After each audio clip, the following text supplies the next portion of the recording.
সবাই কেমন আছো? চলে এলাম দুপুরের লাঞ্চ নিয়ে। দেখো আজকে কী রান্না করেছি। দাদার তো আগে ভাত দিয়েছি, একদম ধোঁয়া ওটা ভাত, একটু সবাই নামালাম। আর দেখো কী করেছি রান্না। সবার প্রথমত ডালটা দেখাই, যেটা তারা খাবে না। আজকেও করেছি টমেটো ডাল, খাবে না। ওইটাকে হাত নাড়া দিচ্ছে, খাবে না। তাহলে কী দিয়ে খাবে? আলু ভাজা। আলু ভাজার সাথে ডাল না হলে ভালো লাগে? আলু ডাল খাবে না, আলু ভাজাটা দিই।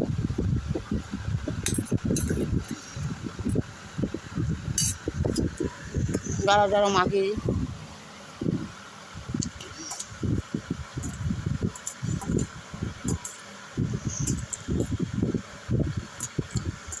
আর যারা ভাতটা অনেকটা দেওয়া হয়ে গেছে, জায়গায় এখন খাই কি জানি না।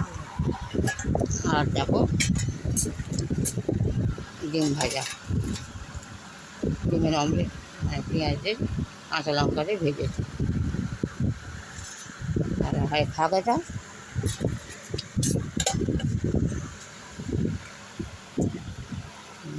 ওর সাথে একটু ডাল না হলে ভালো লাগে? ডাল খাবো না, প্রতিদিনের নাটক, ডাল খাবে না। আর দেখো এর আগে অল্প অল্প করে অনেক কিছু আজকে পথ করে দিচ্ছি, যেহেতু আমি আজকে ঘরে আছি। এই দেখো, এটা হচ্ছে পকোড়া, আলু ঘষে আর পেঁয়াজ দিয়ে কাঁচা লঙ্কা দিয়ে ধনে পাতা দিয়ে পকোড়া করেছি। আর খেতে খুব ভালো লাগবে। পকোড়া নেবে?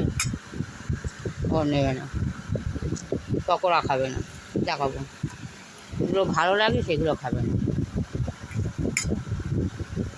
ডিমটা ভেঙে নেবে তো।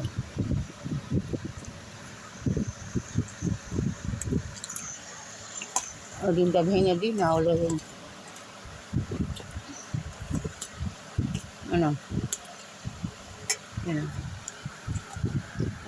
দেখো ডালের সাথে আমি অনেক কিছু করে ফেলেছি, যেমন বেগুন ভাজা।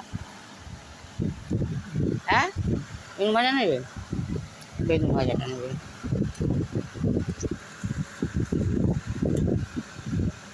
হ্যাঁ, বেগুন ভাজা যেমন মেখে দিই।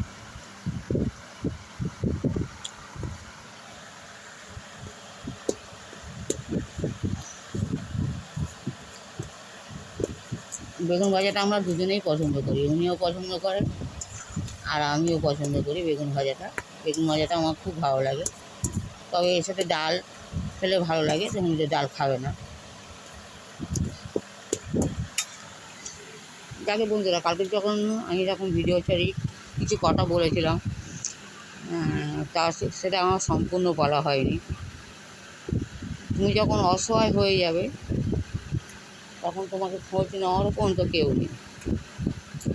এই ধরো, তুমি বলবে খাচ্ছে,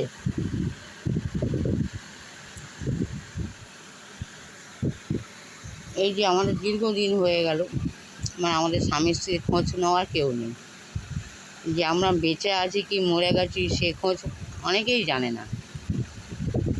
যে আমরা কেমন আছি, আমরা খেয়ে, হ্যাঁ হয়তো আমার ভিডিও দেখছে যে এটা বেঁচেই আছে, মরেনি। হয়তো মরে গেলে হয়তো আমিও হয়তো বেশি খুশি হতাম, উনি মারা যাক বা আমি মারা যাই। আমি মারা গেলে তো কেউ খবর দেবো না বলে রেখেছি কাউকে, আর উনি মরে গেলে আমি দেবো না কাউকে খবর। কেননা আমাদের দুজনা কেউ নেই, এক ওপরে আল্লাহ ছাড়া আমাদের কেউ নেই। এইটুকুনি মানে ইচ্ছা আছে যে আমি, দেখো আমি বেঁচে থাকতে থাকতে যদি না তুমি আমাকে এই দুটো যাকে, আরটা দেখো কী করেছি, একদম লাল লাল ঝাল ঝাল করে এই মেটে কষা। মেটে কষা তো দারুণ লাগে। দাদাভাইকে দিয়ে দিই আগে, মেটে দিয়ে দিই আগে। গ্রেভি একদম করিনি, একদম একদম আঁকা চাকা। এসবের জন্য ডাল দিয়ে খাবে, তখন তো ডাল খাবে না। ডাল খাবে না যখন এই দিয়েই মাখিয়ে দিতে হবে। আবার পুরো ভাত খাবে কিনা তারও ঠিক নেই। আজকে ভাতটাও দিয়ে ফেলেছি অনেকটা, কারণ আমি ভেবেছিলাম যে হয়তো মেটে কষা দিয়ে হয়তো খাবে, হয়তো ওই কারণেই।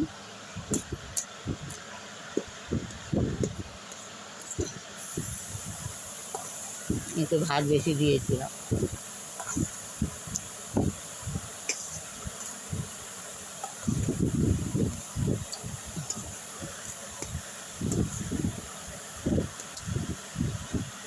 আর যদি আমার কাছে অনেক টাকা পয়সা থাকতো, আমার স্বামীর ভালো একটা চাকরি থাকতো, হয়তো আমি কাউকে কিছু দেবো না।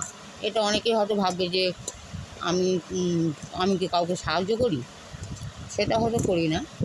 কিন্তু তখন সম্পর্ক রাখতো যে আমি পয়সাওয়ালা, আমি ইনকাম করি, আমার স্বামী ইনকাম করে, তখন সবাই ইচ্ছা করবে আমার সাথে সম্পর্কটা রাখার।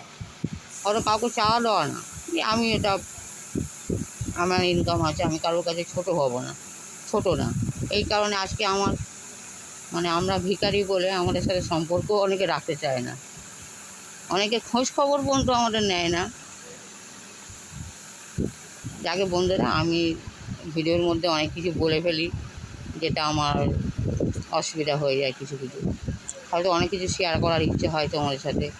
যাও, তোমাদের কাছে একটাই অনুরোধ, অন্তত আমার তো ভিডিওটা তোমাদের দাদাভাইকে দেখে যদি একটু মায়া লাগে, লাইক কমেন্ট আর শেয়ার করে দিও, যাতে আমাদের একটু সুবিধা হয় বেঁচে থাকার। তোমরা তো সবটাই জানো যে আমাকে বাইরে বেরোতে হয় পয়সার জন্যে, যেটা আমার একদমই অপছন্দ। কিন্তু কিছু করার নেই, বাধ্য হয়ে আমি বাইরে বেরোই। না আনলে যে এই যে তোমার দাদাভাই যে খাচ্ছে, এই মুখে ভাতও উঠবে না। কারণ তোমরা সবাই জানো যে এখন রেশনের চাল 2 কিলো করে চাল দেওয়া হয়, আমাদের দুজনার 4 কিলো চাল পাই। তা আমরা দুটোই মানুষ, বড় মানুষ, আমাদের 4 কিলো চাল কি সারা মাসটা হয়? এটা সবাই জানো তোমরা। তার জন্য আমাকে অনেক পরিশ্রম করতে হয় বাইরে বেরিয়ে। যাকে বেশি বড় ভিডিও করবো না, সবাই ভালো থেকো।